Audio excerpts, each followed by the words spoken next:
इस वक्त की बड़ी खबर, सोनू निगम ने अजान के दौरान बजने वाले लाउडस्पीकर पर सवाल उठाए। सोनू निगम ने कहा, सुबह सुबह अजान के दौरान लाउडस्पीकर बजने की वजह से जबरदस्ती उठना पड़ता है। उन्होंने कहा, मैं मुसलमान नहीं हूं, फिर भी सुबह होने वाले शोर की वजह से उठना पड़ता है। सोनू निगम ने इसे धर्म के नाम पर जबरदस्ती और गुंडागर्दी तक बताया है।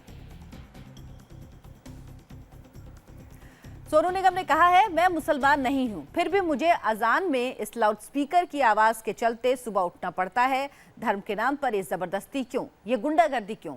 मुझे नहीं लगता कि किसी भी धर्म में बिजली का इस्तेमाल इस तरह से सुबह किसी को उठने के लिए मजबूर किया जा सकता है। जब पैगंबर मोहम्मद साहब ने इस्लाम की शुरुआत की, उस वक्त बिजली नहीं थी। मुझे नहीं लगता कि किसी मंदिर या गुरुद्वारे में बिजली का इस्तेमाल उन लोगों को उठने के लिए किया जाता है जो उस धर्म का पालन नहीं करते। तो मुस्लिम ऐसा क्यों करते हैं? मैं ये सवाल ईमानदारी से पूछ रहा हूं। और फतेहपुरी मस्जिद के इमाम मुफ्ती मुकर्रम इस वक्त हमारे साथ जुड़े हैं। मुफ्ती मुकर्रम साहब, सोनू निगम ने जो कुछ कहा है उस पर आप क्या कहेंगे?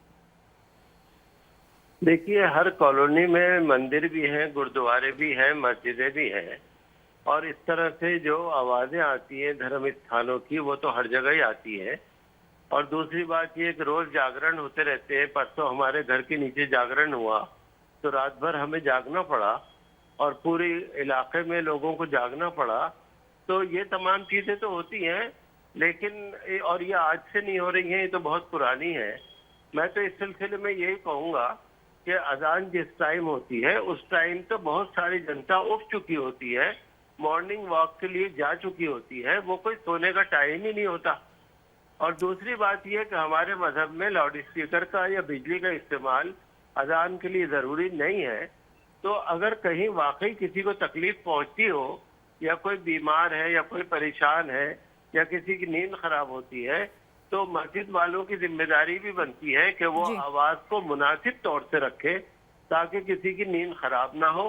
और दूसरे मजहब वालों को भी कुछ न कुछ अपने अंदर बर्दाश्त पैदा करनी पड़ेगी। जी बिल्कुल, क्योंकि हम एक सेकुलर मुल्क में रहते हैं, बहुत सारी चीजें हम भी बर्दाश्त करते हैं, दूसरे भी बर्दाश्त करें, इसी तरह से कम्युनल हार्मनी बनी रहती है। बहरहाल धर्म की अगर आवाज उठती है तो वो तो उससे बरकत रहेगी, किसी भी धर्म की आवाज। तो आपका कहना है कि अगर किसी को दिक्कत है तो उस पर गौर किया जाना चाहिए, लेकिन क्योंकि यहाँ पे सभी धर्मों के लोग रहते हैं, इसलिए सभी एक दूसरे की चीजों को कहीं ना कहीं अपने में समावेश करते हैं और उसी की जरूरत है शायद।